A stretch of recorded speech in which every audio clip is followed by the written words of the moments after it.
Bonjour, je suis Julien, votre professeur.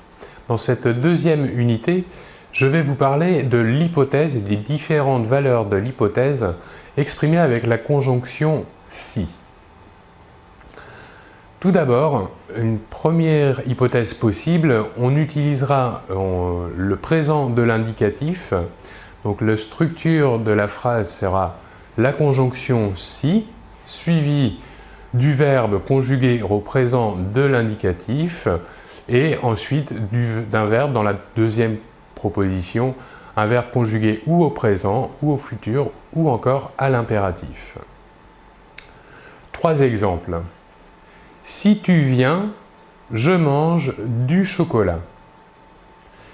Ici, on voit bien que le verbe dans la proposition introduite par la conjonction si est au présent et la proposition principale, ici le verbe manger, est bien conjugué également au présent. Deuxième exemple maintenant avec le futur. Si tu viens, on s'amusera. Ici, la même chose, la proposition introduite par la conjonction si est au présent de l'indicatif et le verbe de la proposition principale est conjugué quant à lui au futur simple. Troisième exemple avec l'impératif, si tu viens, téléphone-moi. Ici, toujours la même chose, le verbe de la proposition introduite par si est au présent, alors que le verbe de la proposition principale est conjugué à l'impératif. Alors, quelle valeur a l'hypothèse ici lorsque le verbe conjugué dans la proposition introduite par la conjonction si est au présent de l'indicatif? Eh bien, il sert à exprimer une action qui se réalisera dans le présent ou le futur à condition qu'une autre hypothèse se réalise.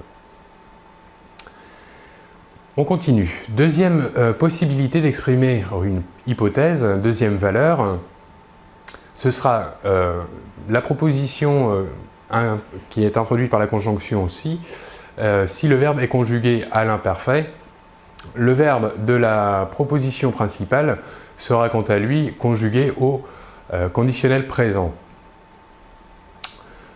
Voici un exemple. Si j'allais à Paris, j'irais tous les jours voir un spectacle. Ici, dans la proposition introduite par la conjonction si, nous voyons que le verbe aller est bien conjugué à l'imparfait, alors que le verbe de la proposition principale, irait, verbe aller, cette fois conjugué au conditionnel présent. Alors, quelle valeur va avoir cette hypothèse?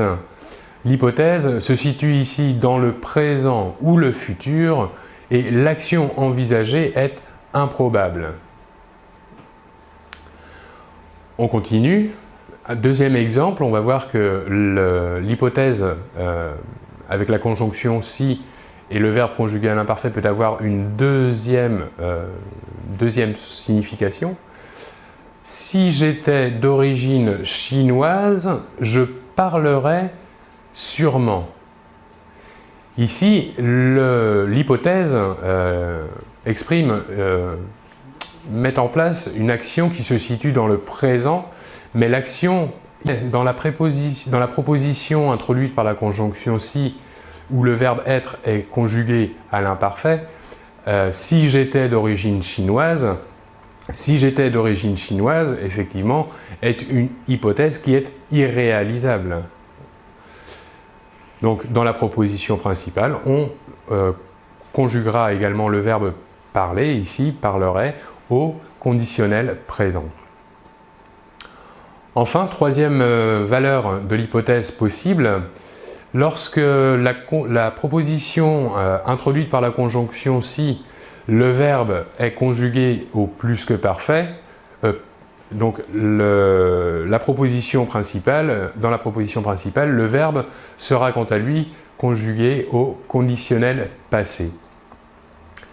Un exemple, s'il ne m'avait téléphoné, je lui aurais expliqué la situation. Pardon. S'il m'avait téléphoné, je lui aurais expliqué la situation. Donc, dans la proposition ici hypothétique introduite par la conjonction, si le verbe téléphoner est conjugué au plus que parfait, d'accord, avait téléphoné, et le verbe de la proposition principale, expliquer, est quant à lui, ici, conjugué au conditionnel passé, aurais expliqué. Alors, quelle valeur a cette dernier exemple? Alors, l'hypothèse ici est située dans le passé et l'action envisagée ne s'est pas réalisée. Voilà donc pour cette classe sur l'hypothèse et les trois valeurs différentes possibles de l'hypothèse introduite par la conjonction si. Je vous remercie beaucoup de votre attention et l'on se retrouve très bientôt. Bonjour, je suis Julien, votre professeur de français de niveau B1. Je vais vous parler des pronoms indéfinis. Par exemple, quelqu'un, quelque chose, aucun, personne, plusieurs sont des pronoms indéfinis. Alors, pourquoi sont-ils utilisés? À quoi servent-ils? Ils servent à généraliser une situation, un contexte. Ils servent aussi à ne pas parler concrètement d'une situation, d'un objet, d'une personne ou bien encore d'un groupe. Ou encore, le sujet ou l'objet qu'il remplace ne sont pas identifiés de façon précise. Alors, comment sont-ils structurés? Tout d'abord, ils sont utilisés seuls. Ils ne complètent pas un nom. Ok? Au contraire, ils les remplacent.